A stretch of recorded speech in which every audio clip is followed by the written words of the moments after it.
Which Side Podcast is a proud member of the Which Side Media Collective. This week's episode is brought to you by our Amazon affiliate program. Yeah, it's super awesome. All you have to do is click on the link, and anything you buy, we get a kickback, and it doesn't cost you anything extra.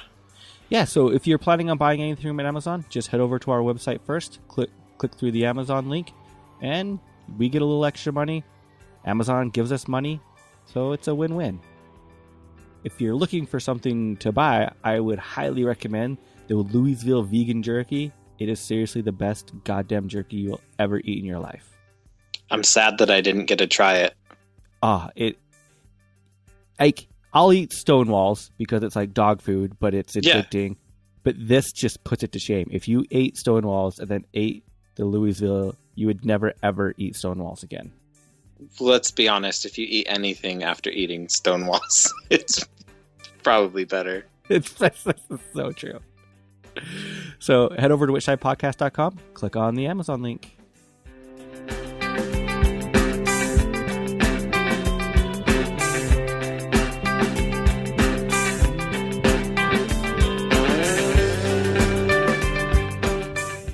This is episode 129. Yeah, we talked to Arasia Earth and Ietef, also known as DJ Cavem. Yeah, we talked quite a bit about just growing your own food. It's pretty amazing. I have a horrible time doing it. I always, destroy everything I try, but I'm continuing to try. I even tried sprouting some more things this week. We'll see if they die or not. Everything I do dies. Let's face it, we all have a 100% death rate. What news and events do we have going on this week? Well, it's our Booker Mari's birthday Wednesday, so everyone send her a happy birthday. Aw, happy birthday, Mari. Also, May Day's coming up.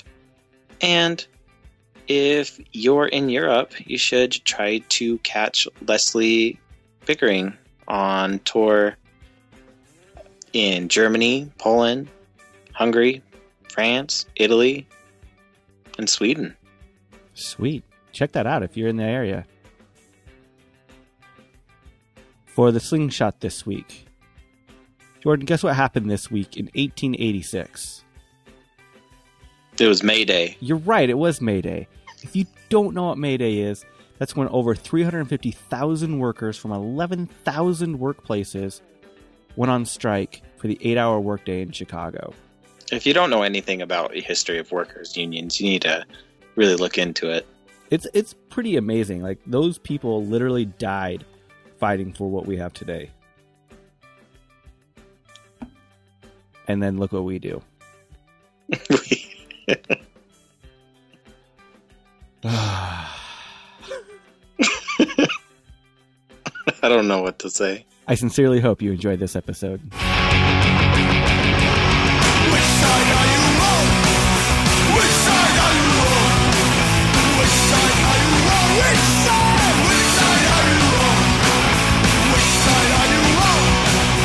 Which side are you on? Which side are you on? Which side are you on?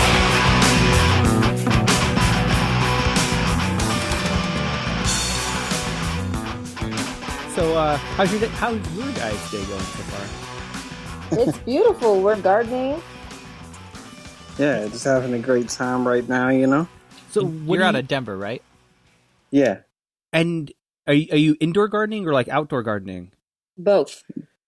I am so intrigued about gardening because it confuses me. I grew up in a quasi what they call like a hobbyist farm family, and so my parents farm or garden, like about a quarter of an acre every year, and I don't get it. If that makes sense. Like, I get that they put things in the ground and I get food out of it, but I don't get how it works. Oh, okay. Well, that's why we're here to help you out, man. And so you said you're just gardening. It just seems really early in the year to be planting. Are you like worried about frost at this point, or? Not really. We plant the stuff that can handle the early, any lingering frost that may start. So there are certain things that we're planning now, certain things we'll start on next month as the ground guarantees warmness. Hey man, global warming is a blessing in disguise. I'm gonna start planting bananas and oranges and avocados in Colorado. Yeah, so if you're inland away from the coast, it's kind of a good thing, right? Yeah, I guess so, right? So what kind of things do you plant that are hardy enough for the frost, like potential frost right now? Well, right now we've been watering our trees. We have a lot of fruit trees on our property. There's a plum tree, there's 2 apple trees, and an apricot tree. So that's already started up. We put corn, broccoli, cabbage, and Brussels sprouts in the ground. And we're already starting to see a lot of, little ones come up. And I think it's pretty cool because, those are the things that they get pretty big around fall time. So you want to start them pretty early. I know my parents this last week did their onions and peas. I think this weekend they're doing their corn. Dang. So, but they do a ton. I don't know how much you guys do. I think this year they did 600 onions. Oh, wow. That's great. Yeah, it's pretty intense. It blows my mind because, they're in their 60s and they're out there every day, and God bless them, seriously. Absolutely. Yeah. As right now, the only ability I have is to do like fresh herbs, and I don't have any indoor light, so I can't do any indoor gardening. I have a small patch that I can use in my apartment. That Yeah, see, you just utilize what you have. I mean, There's this really dope growing system for indoors called a tower garden. And those take up about a 2 by 2 square foot space. So not too big, but you grow upwards. So it's about, 7 feet high. You can grow like 20 heads of lettuce. You can grow strawberries. You can grow everything but like roots. And it uses 90% less water. There's no soil involved. And yeah, it sounds like a beautiful waterfall inside your house. Oh, cool. And you can grow indoors or put it on your porch, That sounds amazing. Yeah. Yeah, you can get it on artofglow.com. ARTOFGLO, Art of Glow. No W. Check them out. Yeah, glow without the W. Okay. So what got you two into like the gardening aspect of everything and more like the whole plant, like whole food plant aspect of it? Well, my husband has been gardening. He planted his very first tree when he was like 5. And so I think it's gardening is something that, it's just reconnecting with nature. It's something that's in all of us. I mean, my mom, she was a big gardener. She's always planting something, flowers, and things like that. So I just remember from a very young age, my mom always kept a garden. My aunt kept always a huge garden in her backyard, growing tomatoes, squash, watermelons. She grew so much as I grew up. So it was just something I was always around. And as I became more aware about food and just GMOs and things like that, I myself decided I needed to do something and just maybe start something like herbs or something in my house. Because where I lived before I met my husband, I didn't have very much gardening space myself. So I was like, well, I'll just have like a small herb wall or something like that. And then when he came into my life, he was like, he just turn up. Yeah, but his garden when I met him was beautiful. It's huge, sunflowers and corn and everything you could imagine, chocolate mint. So he really was the one who, where I was like starting my tiny bit of herb shelf space in my house, he's the one who really pushed me over the edge, and we just started gardening together. I totally have a black thumb. Oh man, it's not like that. You just gotta put it in the compost. You turn it up. I really think that it starts off with just growing the things you like to eat. And it's just like going to a country and you can't speak the language. You'll figure out a way to feed yourself. And you got to do the same. It's also about thinking on a futuristic level, having patience. You have to plan ahead and you have to be okay with that plan.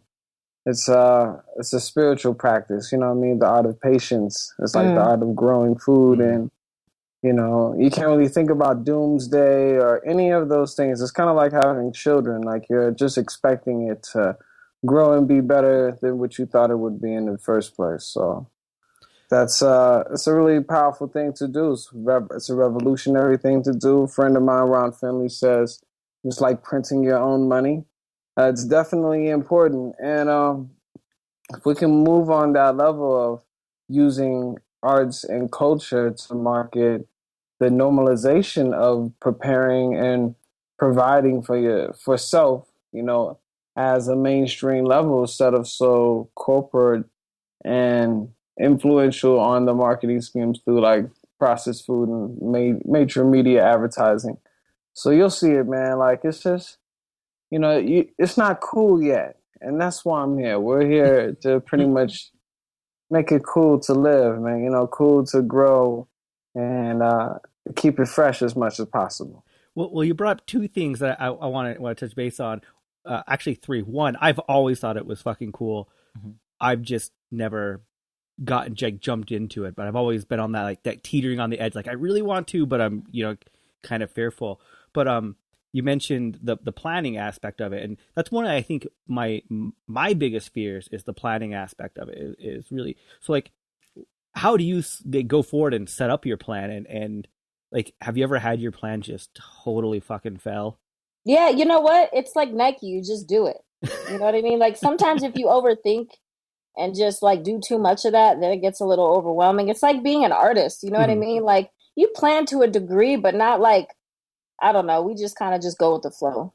Hey, homie, just do it like a real OG and just keep it on the full moons. Like, I know a lot of people, they start their little beds in their house. You know what I'm saying? Back in the day, young G's used to take some toilet paper and sprout your seeds in the windowsill with a spray bottle, man. Like, that's classic.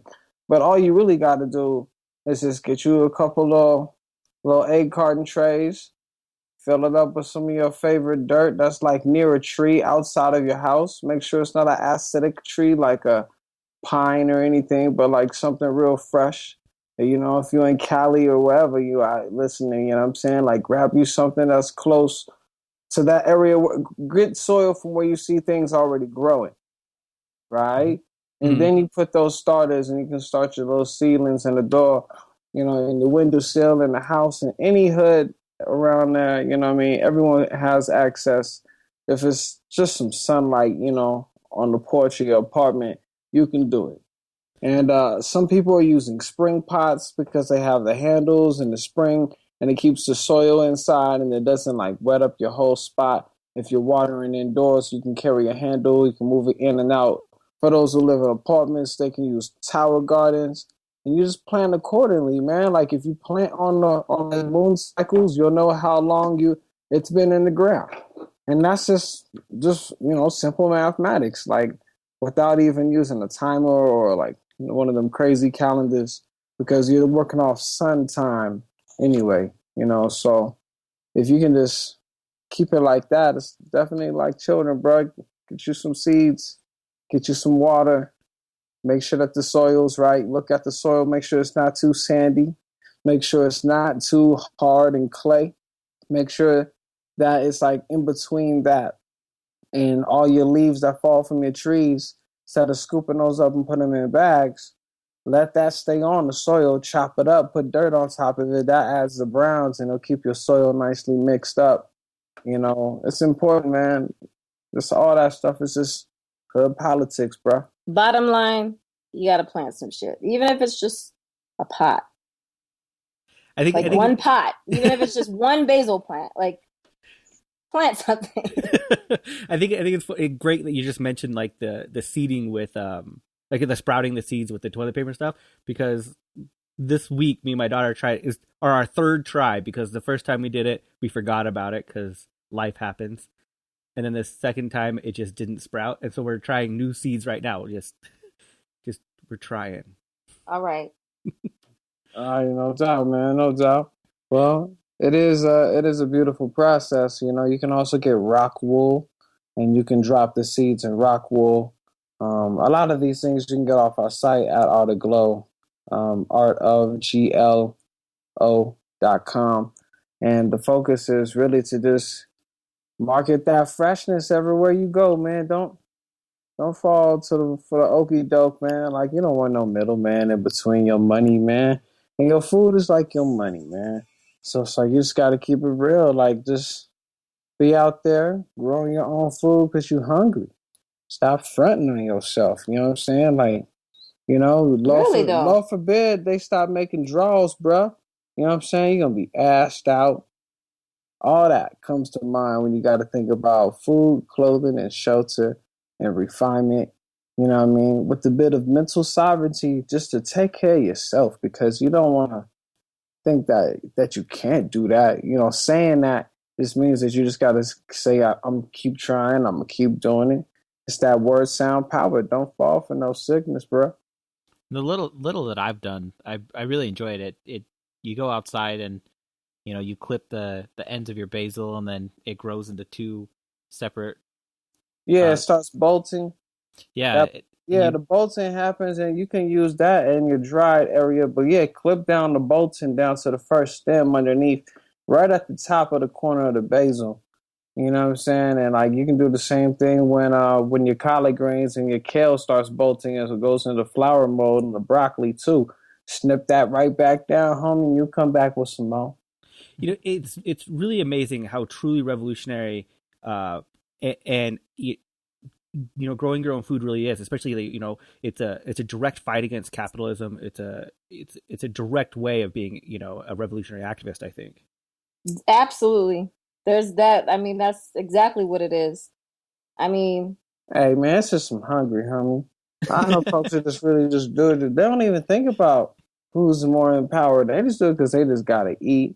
I had some grandmamas, and she was growing, and that's what it's about, man. Like it's really not even. but you know what? Yeah, but for me, I know on a deeper level, it's just about taking it back to our ancestors, and this is like cultural as well, because if as far as my roots are concerned, my husband's roots, I mean, all of our ancestors were farmers in some way, for sure. You know what I mean? So yeah, we're just taking back that power. Mm-hmm. Do you try to maintain like indigenous things? I mean, I keep it on an equatorial perspective. Like, I eat as much tropical foods as much as I eat local foods.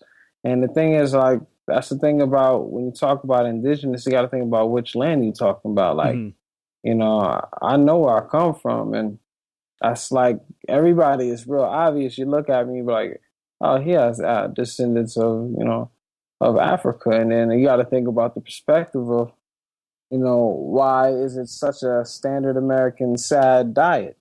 It's pretty bad. I try to keep it as fresh as possible. I stay on the perspective of, enjoying eating lots of plant-based foods in my city. And when it even comes to like really talking about how we can interact with brothers and sisters, that really happens on its own. Like I'm sitting on Arapaho land right now, and a lot of the events that we do, communities are always invited. It's also more of the perspectives of it, including, the growing practices, of course, like the Three Sisters and, working with the Native Indigenous tribes. A lot of the people I like to mix with is Chicanos, Latinos, you know what I'm saying? My brothers from the Hopi community, you know what I'm saying? My brothers from the, the Kota Sioux and the Arapaho. They all up in this side of town where we at. So, yeah, I guess you can say we down with that, bro. But it's deeper than that, man. Everybody just trying to just survive in this America right now, figuring out exactly what can we eat, because there's a lot of food that's poisonous. So, growing and using the ideas of how to grow on this land from indigenous perspectives is important. I feel where you're coming from. So you talked about some of the community events you do. One of the things I wanted to talk about was the hip hop green dinners. Do you want to kind of explain what that is? Yeah, basically, we partnered with Pursuit of a Green Planet, who was founded by Keith Tucker out of Seattle. And I mean, long story short, we just launched our national tour. April 3rd was the kickoff of that national tour of the Green Dinners. It was right here in Denver. and we fed about 200 youths and their community and our community members their first plant-based meal. And so we invited out. It was a free event. We had it at Redline Art Gallery, sponsored by Watercourse Foods, and it was a beautiful event. There was music, there was art. We did our culinary concert, and so it was just real live. So we're basically taking this to every city, and we're next is Oakland, and I know we've got Atlanta on the map. We've got New York, so we've got a bunch of cities lined up, and so we should be coming to a city near you. And also, if you're interested in growing doing your own hip hop green dinner, you can also do that as well. So, yeah, that's the gist of it. So, redefining the image of wealth. Is the green dinner, is it mainly focused on people who want to try a plant-based diet for the first time, but have never gone down that path before? Yeah, it is. It is aimed towards that. Of course, all walks of life are there. There are people there who have had it.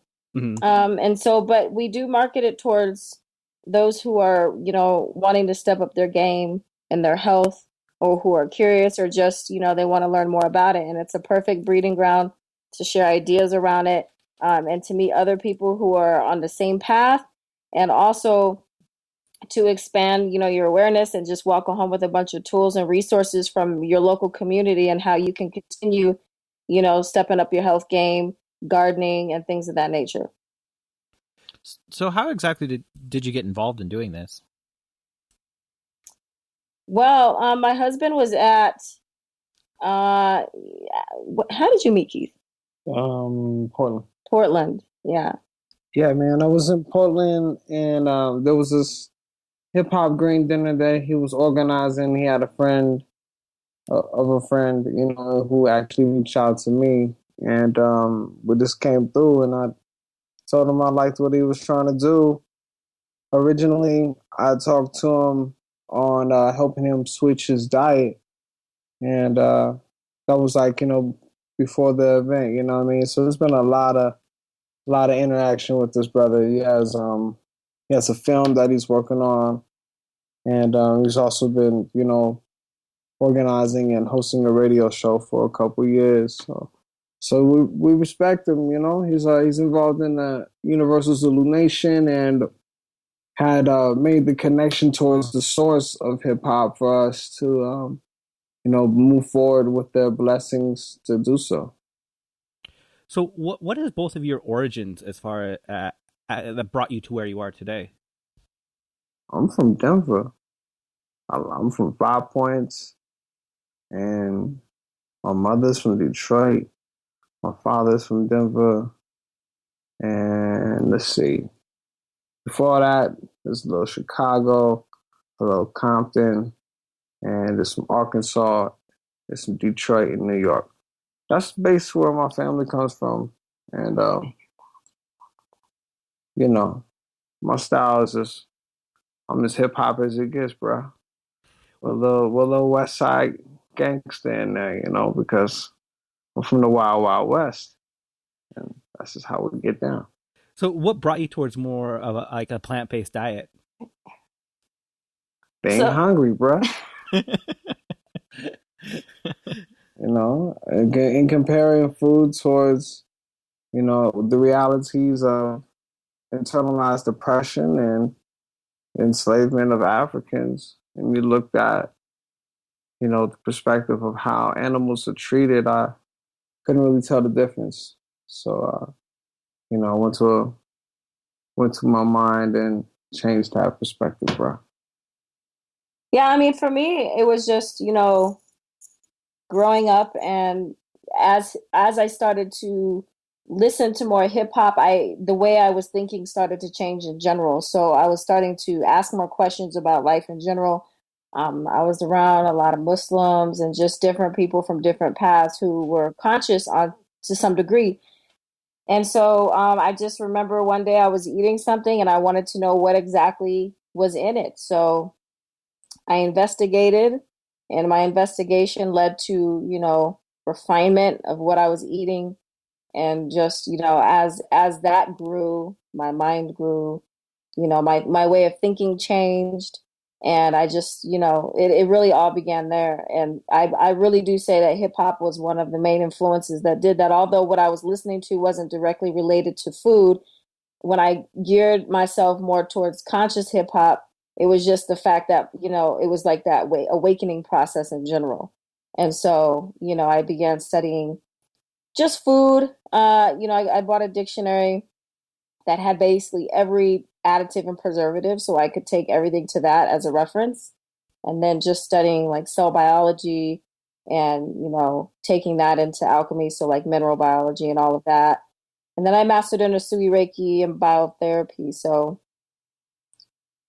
here I am now. How did your friends and family take to these big drastic changes in your life? For me, it was just, kind of like the black sheep.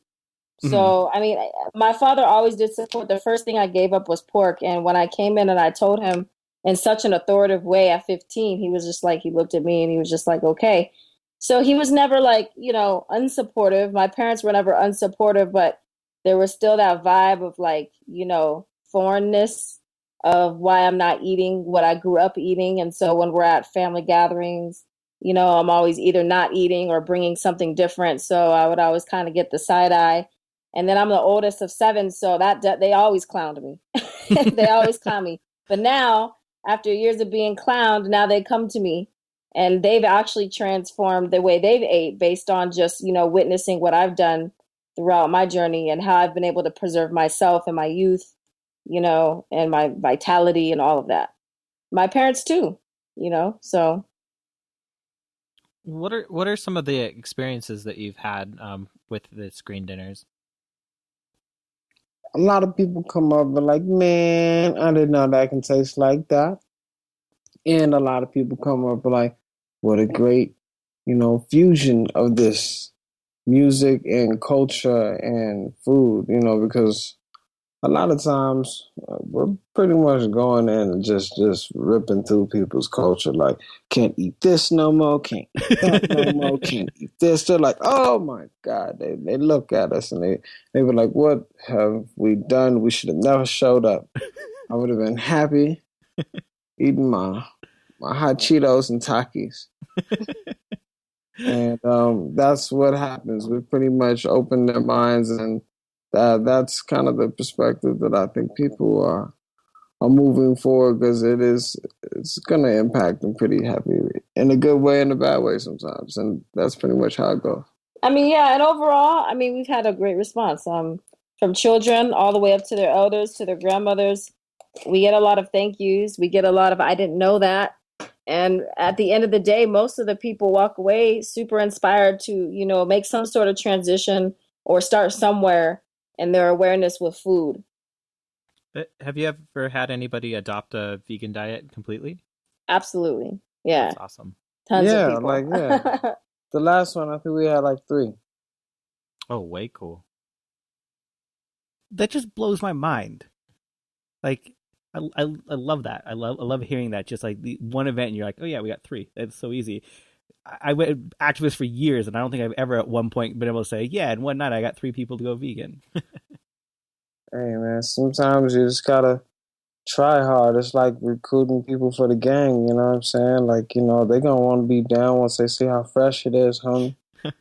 So both of you guys have talked about the influence hip hop has had on you guys. Like, what is the most influential aspects of hip hop for you? Well, I think breakdancing is overlooked.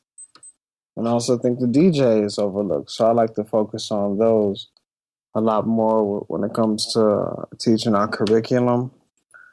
The art of emceeing is natural. That's all people really know of. But when you're talking about turntablism and how that is, the controller of the source, when you're talking about the sound, like the people need the DJ. And when it comes to the B-boy needs the DJ. And the whole idea of dancing is like the untold yoga. Graffiti art is very important. And that's also where we get a chance to recognize sacred geometry and where the first graffiti art was ever created, the walls in Abydos and, all throughout Egypt and, Russia and everywhere where there was hitting up the walls. I think it's important to study that level all the way down to sematics and sound frequencies and how that's changing. So hip hop is spiritual, bruh. It's that higher inner peace helping other people, or health inside people or health outside people. You know what I'm saying? Mhm. And I think you'll start to see it open up. You know, they figured out that it's a multi-billion-dollar industry. You know, they used to use a lot of rock and country for a lot of advertisements back in the 90s on commercials. Now they use a lot of trap beats, a lot of hyphy kind of club pop soundy stuff that has a very large influence on where marketing is going for the culture of music in the hip hop rap sector. You know what I mean? So like we should really continue to see more environmental hip hop step up now. It's only natural. What would be like for someone who's like new to hip hop, like myself?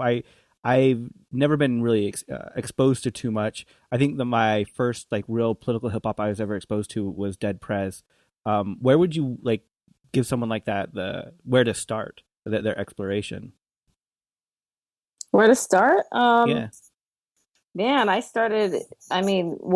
born in the 80s, so I grew up listening to a lot of, 90s when I first started. So a lot of Wu-Tang, Fugees, Diamond D, there's such a large list. I listened to a lot of Gangstar.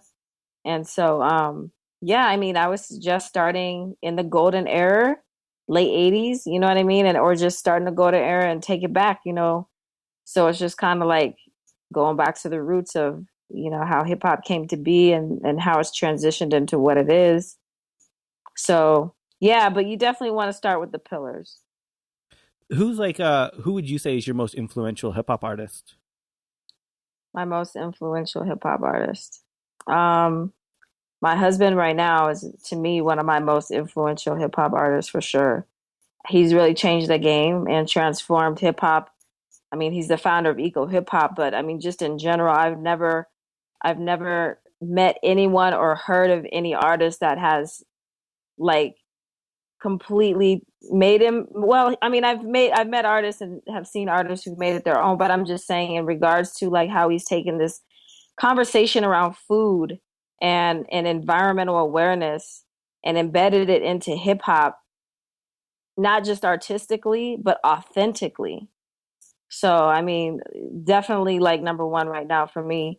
But in general, I mean, I can't really just pinpoint one person because I mean, I've come from so many different artists that have influenced me in some way. But I mean, I would say Gangstar for sure. Guru is one of my teachers. So what was your story of leading up to being a hip hop artist? It was just really, I guess, what one would say random, or just being in the right place at the right time. As I was, entering my years of middle school and high school, a lot of people were listening to mainstream rap and like mainstream pop. So I was listening to a lot of that too. And when I met someone, when I was about 14, 15, they're the ones who really opened up my eyes to hip hop. They're like Jay-Z, Fugees, and things of that nature. And then I really got involved actually in my local hip hop scene. And, I wrote my first rhyme when I was 14, and I started going out and doing shows as a solo artist. And then from there, I met other heads and we formed like a group. And so I just, I myself was emceeing at 14 and 15, 16. So that's what we did. And that's what I did. We go out, check the breakers, go to the freestyle ciphers. And I'm from Colorado Springs. So the hip hop scene was not on the map at all. Matter of fact, people were afraid to claim Colorado Springs at that time. You know what I mean? So now we've got some of the dopest artists coming out of Colorado, my husband being one of them. And I can name quite a few that are on the map right now, like hardcore. So yeah. Like who? Like you said you could name a few. Let's actually drop their names for a second. Yeah, so the Reminders are a group out of Colorado Springs that are really big right now. Peace to the Reminders, Asia Black and Big Samir, and Black Pegasus, Born to Die. So these are all people who've been doing music since, for over 15 years that have, made a huge impact and have really paved the way for, hip hop in Colorado, period. As far as the Denver scene, my husband can tell you more about that because he's from Denver. That's his set. So who? Denver is fresh. Like, there's a lot of cats in the graffiti scene. There's a lot of cats in the b-boy scene.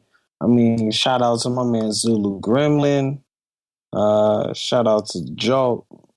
Shout out to, the Life Crew, Ground Zero Movement, you know what I'm saying? Mike Word, Baba Fly, all these cats, they all put in work, man.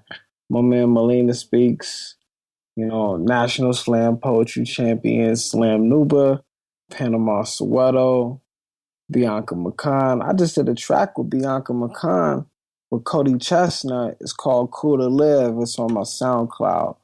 It's called Cool to Live. New tracks, man. It's the kind of stuff that I think is going to change. We're working on not only, promoting just Colorado music, though, bro. I'm reaching out to creating a genre of artists who talk about environmental hip-hop, or what we know as is the real life of eating food, growing food, political awareness on how to change, the outcomes of the problems that we have, you know what I'm saying, in our music. Enough music about drugs, man. We need some music about kale. Yeah, let's talk about the acronym of hip hop. Kale, yeah. You know what I'm saying? So, it's that kale life instead of thug life. And we've been doing it like that, man. So we're working with artists like Seasons from Earth Amplified. We're working with, of course, my brother Stickman, the Dead Prez, M1. We're working with them. We're also working with Tim Bless, Mm-hmm. This other dude named Kevin Tillman out the Bay Area, runs a vegan hip hop movement. Mike Word. So like there's a lot of people who are grinding, and environmental hip hop is popping up everywhere I see it. There's cats doing songs like Mr. Eco out there in the LA area. The dude who did the Whole Foods song, you know what I'm saying? Whole Foods parking lot. Like, even these parodies, all this is going to help us just gain awareness. And, I just did a parody track that I'm in love with the cocoa, that I'm in love with the mango. Everything that I can do to talk about organic gardening, outdoor farming, harvesting off your front yard. Really, all these things that we can do to just control our health because it's like that. Like, the most G'd up thing you can do is grow food. So hip hop is universal, bro. Like, it's not just the music no more, man. It's higher inner peace, helping other people. Yeah, man. It's like it's a gang of elements of hip hop, bro. So how has being vegan actually changed you? It changes the consciousness altogether. A nation will rise as high as its food. And so if you're eating food that's low frequency, that is not life-giving, that is dead, and you are a living body, the results speak for itself. You know what I mean? You are what you eat. So when you eat things that are whole in nature, that are living and live, and, that add on to life, that just, it raises the quality of your life. Yeah, the quality of your health and your well-being. And so the mind is the body and the body is the mind. So when you take care of the body, you take care of the mind, So you literally there's a communication that goes on a cellular level, on a DNA level, on a super conscious level when you eat that way. Plants are ancient. Oh, I'm sorry. What were you saying? Nah, bro, it's cool, You know what it is, man. If you can't eat it raw, don't eat it at all. You know what I'm saying? That's just how I feel. Like, I just don't be putting my mouth on the udders and no cow. Like, we the only species on the planet that drinks the milk of another species with the knowledge of that. You know what I'm saying? Like, I think about that a lot, like after infancy too. Like, we just can't get off the titty, bro. Like, come on, man. Like, but when your mom gives you up, she's like, well, Here goes a cow. And what's really weird is that like people are grossed out by the idea of like drinking human breast milk, but they're totally fine with drinking. Now, like, how random backwards is cows. that? I That mean, doesn't but make any sense. But Yeah. that's the kind of, I mean, this all just comes down to marketing. It all comes down to there's a lot of children out there who were not breastfed, and honestly, if they don't really have that bonding, the mother, it's important that a mother breastfeeds. Mhm. You know, not just nutritionally, but I mean, you are planting the seed and you're planting that memory for your child to grow up and have that to be a normal thing so that they can pass that on to their generation. And the men too. Men need to see, you know, their mothers breastfeeding. They need to see their wives breastfeeding because, you know, that's exactly why we live in a world where it's foreign, but it's normal to drink milk from another species. yo, I mean, you can go to the UK right now and go get you some of that breast milk ice cream they be making at Watersborn. Google it, you know. But you know, go ahead and do all that. You know what I'm saying? Like me, I'd rather just give me some almonds, bro. You know what I'm saying? Soak them joints overnight, homie. Dump them joints up in the blender, homie. Man, put some ice and some water up in that with a little bit of that salt, man. Little teaspoon of, you know, a little vanilla up in there, bro. Come on, man. Like, y'all playing with yourself up here, sucking on these cows like that. You know what I'm saying? Getting all that pus, all them extra bovine growth hormones all up in you. Bro, I be trying to tell them, like, it ain't right at all. The stuff that them hormones, man, that's why these kids walking around horny, you know, having babies, you know what I'm saying? Little girls getting their periods early, having all kind of asthma issues within young men and young women, you know, not even knowing why their lungs is oversized, bro. They don't even understand. Like, this is for real, bro. The food is crazy. So, yeah, you know, we just try to lightly touch on it in the hip hop generation by just showing them the alternatives without even talking about the problems that much because you ain't trying to scare them into death. You're trying to make it cool to live. Well, you just scared everybody. You say you just scared of it. I'm just thinking in my mind is like Yeah, he puts everyone's everything so scared. more eloquently, the exact same way I feel, but he just says it so much better. Yeah. So if that didn't scare you, I don't know what won't. But anyway, yeah, no, it's just the knowledge behind it. People really do need to stop and think for a second. You know, just like really just stop and think. That's how I feel about it. It always blows my mind how people are okay with, you know, let me take this milk from a cow, but then when you're like, oh, we'll take milk from a rat, then they're like, oh, that's fucking gross. It's like there's It's like the this same. yeah. It's the same concept. On my Facebook, actually, I had just posted this image maybe like a year ago.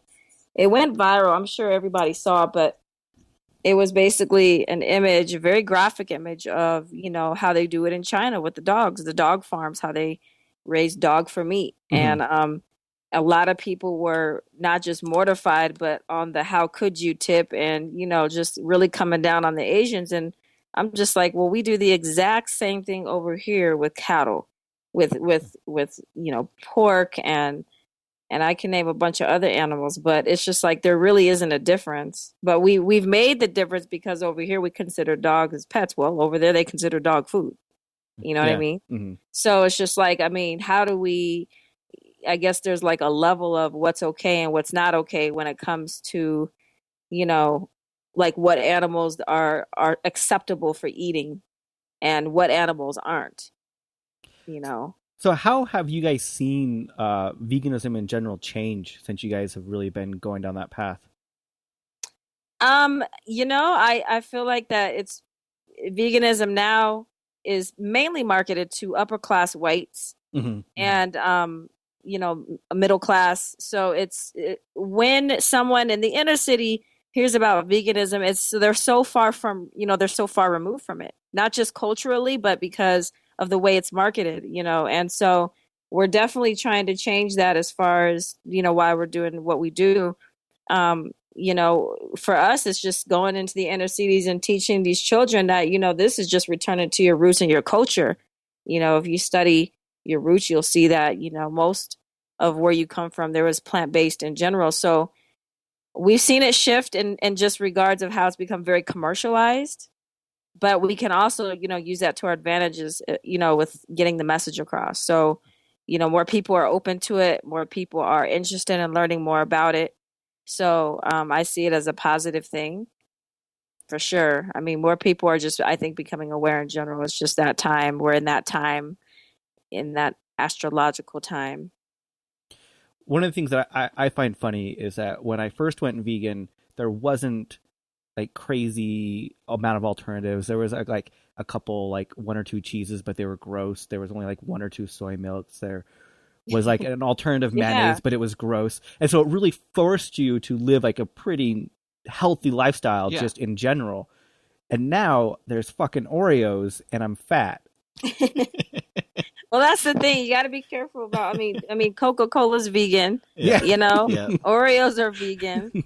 And just because it's vegan doesn't mean it's good for you. And it may be vegan, but it ain't organic, player. It's just real. So, I mean, my whole thing is it's a good thing, but it can also be a not so good thing because, I mean, like you said, when I started out too, you had a couple of choices and that was about it.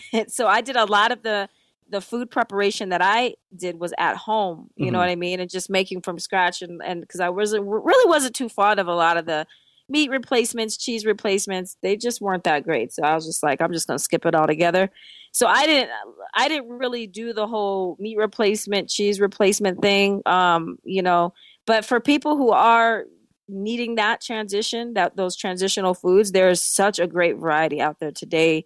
I mean, it's pretty amazing how that whole arena has stepped up their game with flavor and just formulas. So I think it's dope, and then after that, I hope people just, how to keep it more fresh, just staying away from like the processed vegan foods, because doing too much of that isn't really that great for you either. You know what I mean?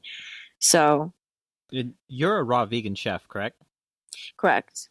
So what brought you down that path, and like, how did you become to be a chef and wear so many hats as well? So for me, I've always been this type that just like goes for it. I don't know. It's just in my genes. So like with everything major or any major shift I've ever done, I never kind of just like tiptoed into and waded into the water. I just like dove right in. And so like when I transitioned from vegetarian to vegan, it was literally an overnight decision.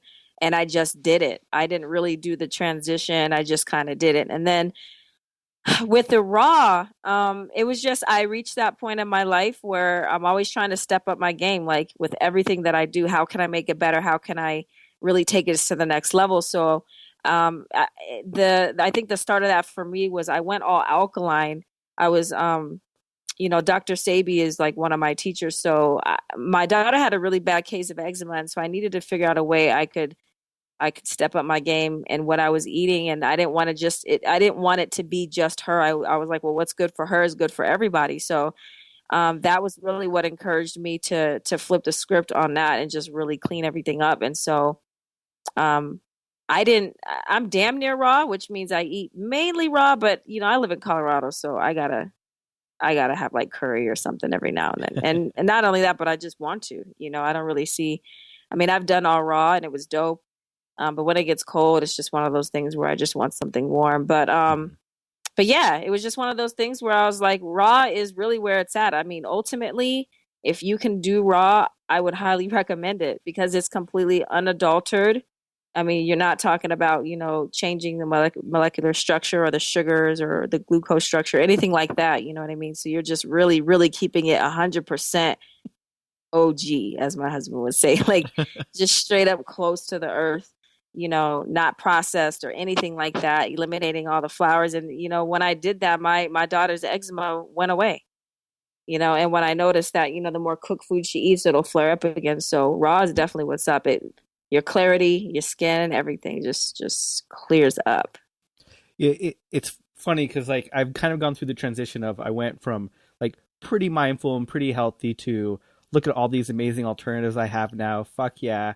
To I need to go back to that. Like I got to get back to being healthy again. You get caught up. You're like, oh my gosh, all the ice creams and all the deliciousness. Yeah, you get caught up in the snacks. I get like that every now and then. But yeah, definitely my focus is raw foods. So, because It's easy. You don't. I mean, Yeah. gourmet raw is one thing, but just going into the produce section and grabbing like 5 apples, like my son will do, and just downing that as a meal Tropically. is what's up.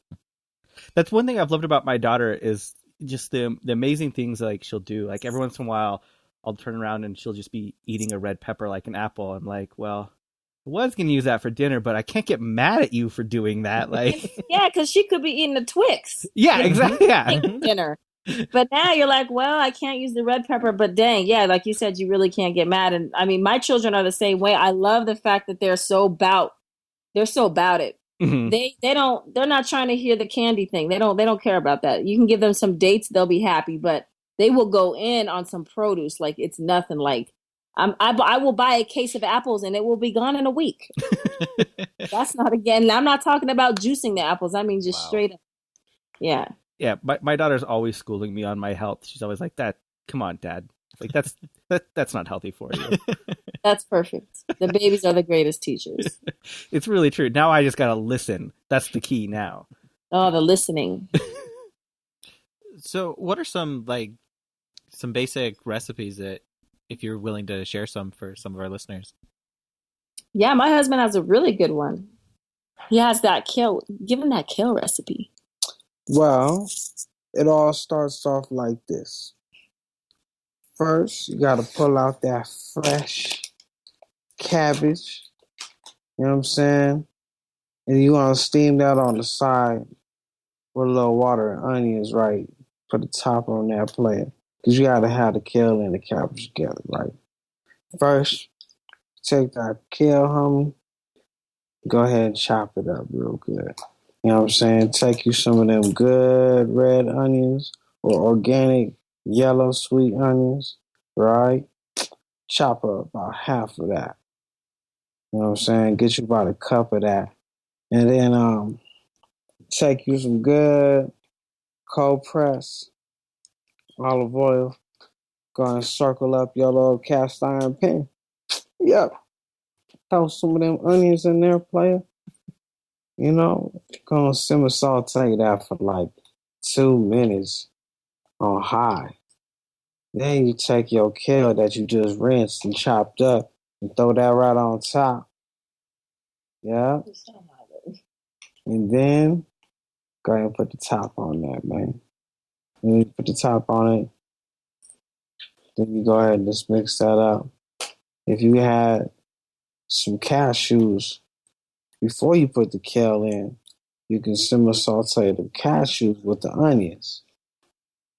But if you ain't got them cashews, just use that kale and that onion. And then, you know, turn that up for about like 3 minutes with the top on, player. Go ahead and use your little wooden spoon. Y'all get you some Celtic sea salt. Go ahead and sprinkle some on the top, and then you good. Good, homie. I've never heard a recipe so essentially described. I could tell that you totally have a love for food. Hell yeah. I was going to ask you, if you don't have a YouTube channel with you doing recipes, you goddamn need one.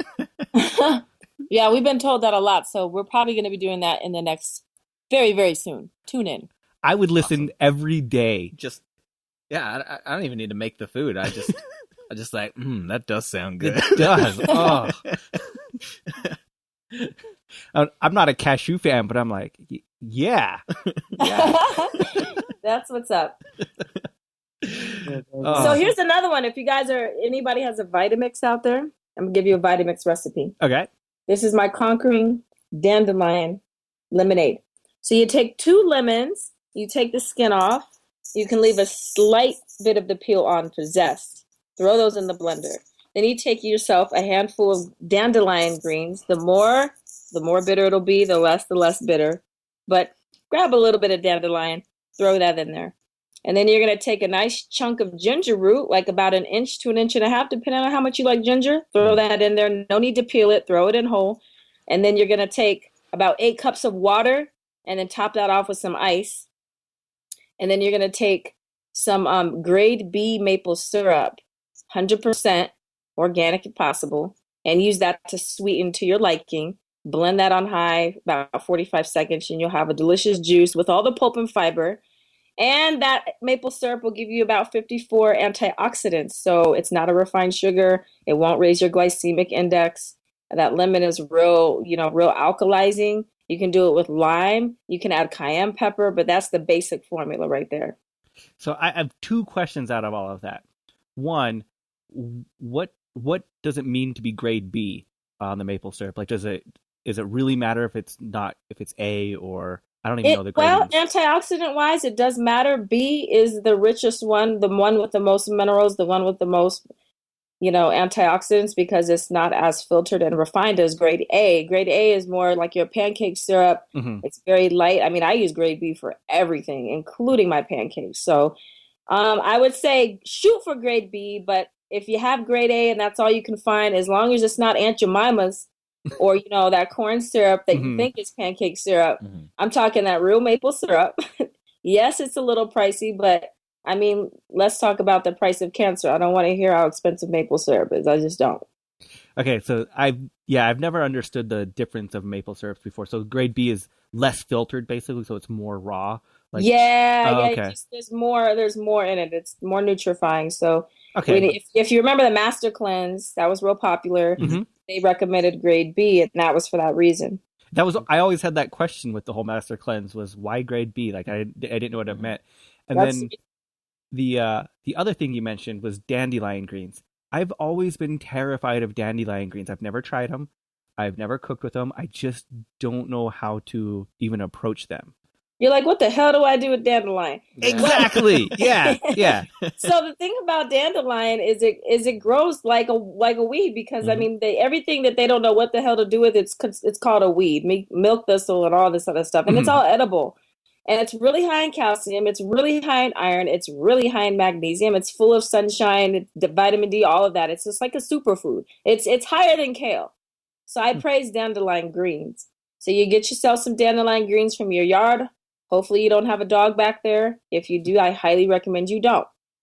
But if you can start a little dandelion bed, it's one of the easiest things that grow, and they spread themselves like crazy. So anyway, dandelion it's a very bitter green. It's way more bitter than kale. So if your palate isn't gangsta like that yet, I would highly recommend not starting by just making yourself a dandelion salad and eating it like that.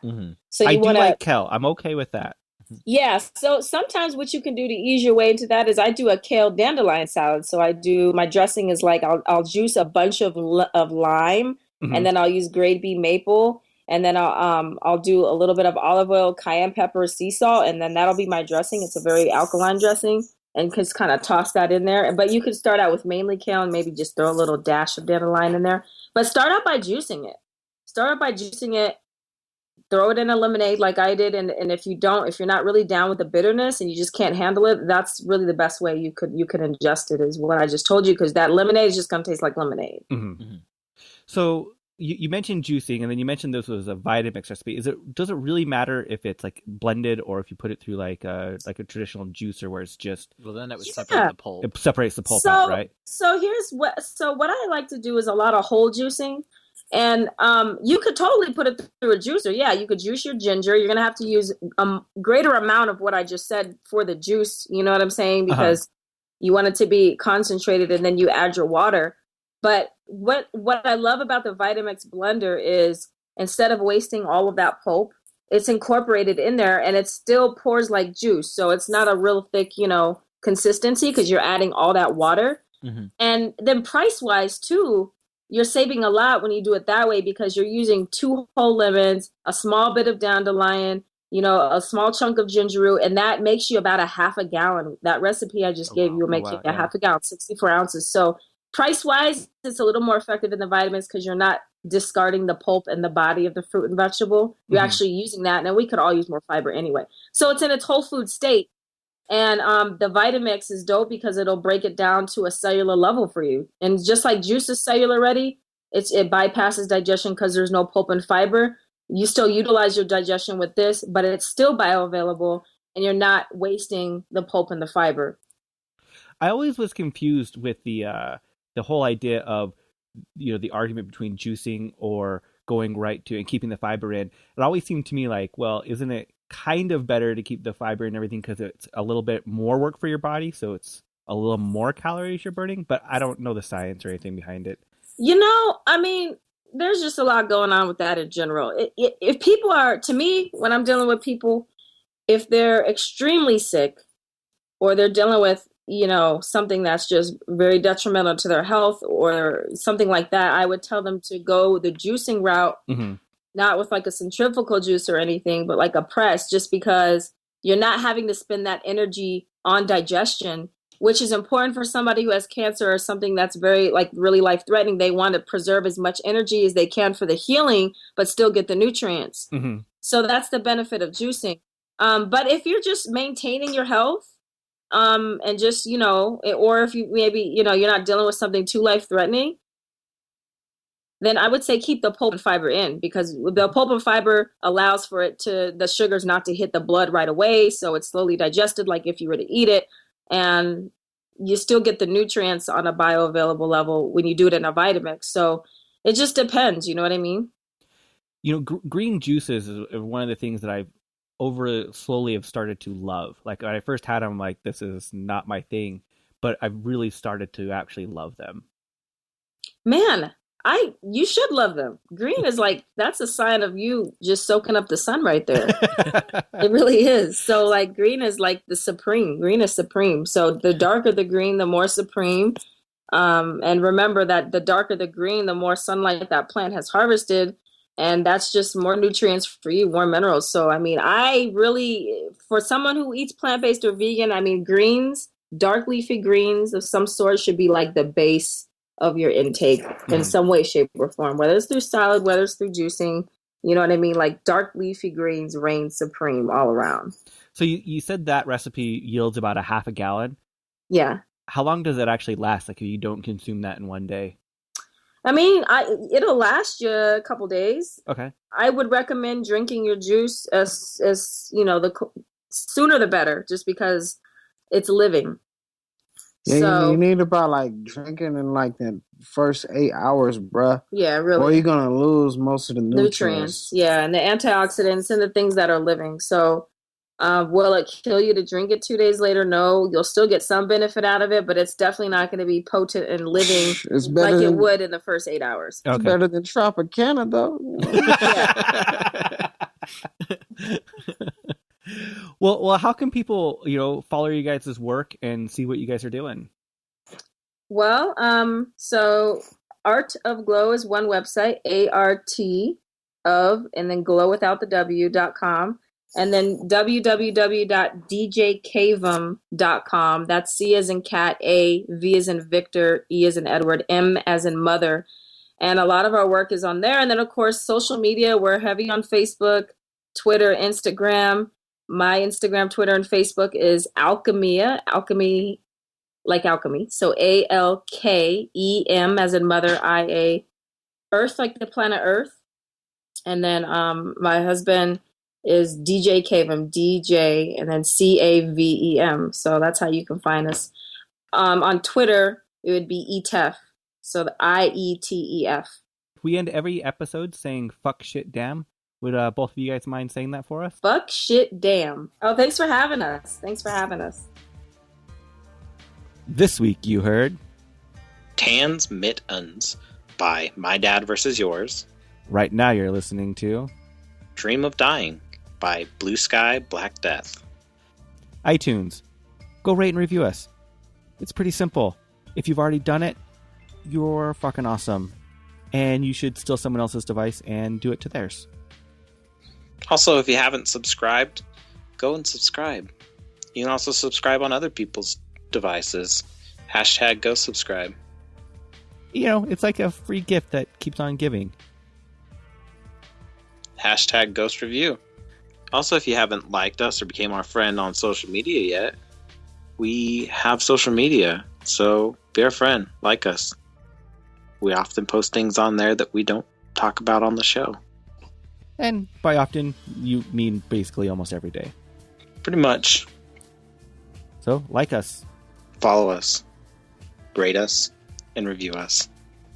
And fuck shit damn. Fuck shit damn.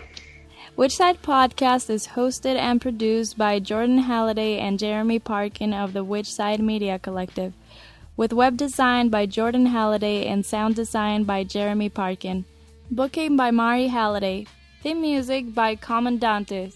Go to whichsidecollective.org to check out the other shows in the collective. As always, fuck shit damn.